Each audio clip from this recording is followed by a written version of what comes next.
नमस्कार शेतकरी मित्रांनो. माझे नाव प्रतीक तानाजी गाडेकर, घारगाव तालुका संगमनेर जिल्हा अहिल्यानगर. माझ्याकडे द्राक्ष आणि डाळिंब हे दोन पीक आहे प्रामुख्याने. द्राक्ष 8 एकर आहे, सॉरी 3 एकर आहे. द्राक्ष 8 एकर आहे. तर त्यामध्ये आम्ही पारंपरिक शेती करतो. 2082 पासून माझ्या वडिलांकडे द्राक्ष डाळिंबाची शेती आहे. पूर्वी अनेक रोग कमी होते, पाऊस वेळेत पडायचा, एवढं तापमान नव्हतं, त्यावेळेस आजार कमी होते.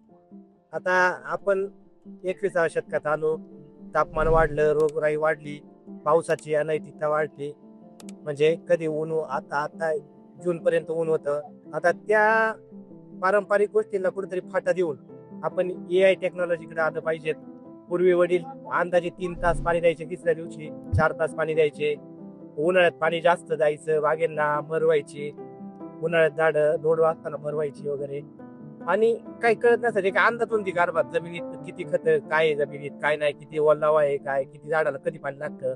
उदाहरणार्थ आपण एखाद्याला 1 चपातीमध्ये लागतं, आपण 2 चपात्या खातो, आपल्याला कळतं बाबा असं. आता तसं जमिनीचं पण तसंच आहे ना, झाडाचं पण तसंच आहे. आपल्याला काही कळणार आहे या मालाला किती पाणी द्यायला पाहिजे, काय द्यायला पाहिजे. त्या अनुषंगाने मी बारामतीमध्ये जेव्हा किविके फिरत असताना प्रदर्शनामध्ये मला फायलो कंपनीची माझी भेट झाली. तिथं त्यांचं एक नीरो मी बघितलं, हे असे कायरो बघितलं.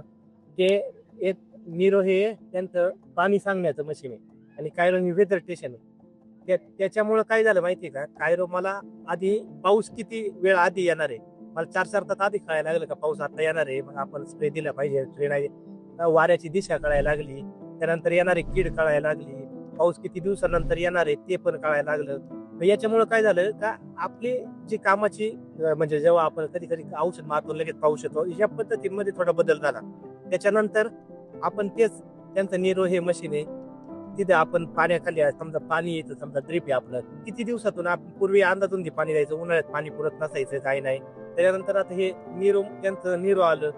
आम्ही हे माझे 8 प्लॉटला 8 नीरो आहेत, तर एकदम कमी पाणी लागतं. आता पूर्वी आम्ही चौथ्या दिवशी 4 5 6 तास पाणी द्यायचो, तरी बागा उन्हाळ्यात सुकलेल्या असायच्या.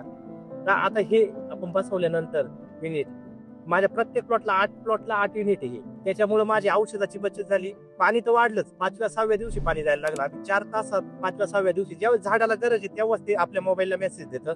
मोबाईलला सगळं आपल्याला त्याला किती समजा कायरो आहे त्याचे, समजा हे बघता येतं, किती वाऱ्याचा वेग वगैरे, फवारणी कधी करायची, काय कोणती कीड येणार आहे, सगळं ते तिथं तिथं सांगायला लागलं. त्याच्या आता पाऊस कधी येणार आहे, पाऊस किती दिवसांनंतर नाहीये येणार आहे, कधी काय, त्याच्यानुसार स्प्रे घेता आले. आणि तुम्ही फळाची टिपिंग क्वालिटी पण बघता. त्याच्यामुळं माझं 15 ते 20% उत्पन्न पण वाढलं. मागच्या वर्षीच्या तुलनेत या वर्षी 15-20% उत्पन्न वाढले नीरो कायरो बसवल्यामुळं. आणि माणसाची कामाची एफिशियन्सी पॉवर एकदम मापात, म्हणजे कोणाला काही त्रास न होता. आपण पूर्वी याड्यावानी काम करत, कधी पावसाला मारा फवारा, हे करा ते करा. तुम्ही आता हे बागेत आहे ना, माल बघताय, मागच्या वर्षीपेक्षा या वर्षी 15 ते 20% माल वाढलाय माझा. आणि हे मशीन जमिनीचा ओलावा सांगतं, पाणी सांगतात, किती खत दिलं, कोणतं खत द्यायला पाहिजे, काय सगळं सांगतं. त्याच्यामुळं आपण हे AI टेक्नॉलॉजीकडे वळलं पाहिजे शेतकऱ्याला, ही माझी नम्र विनंती. आणि तुम्ही प्लॉट बघता याचे साईज वगैरे एकदम सुंदर होते.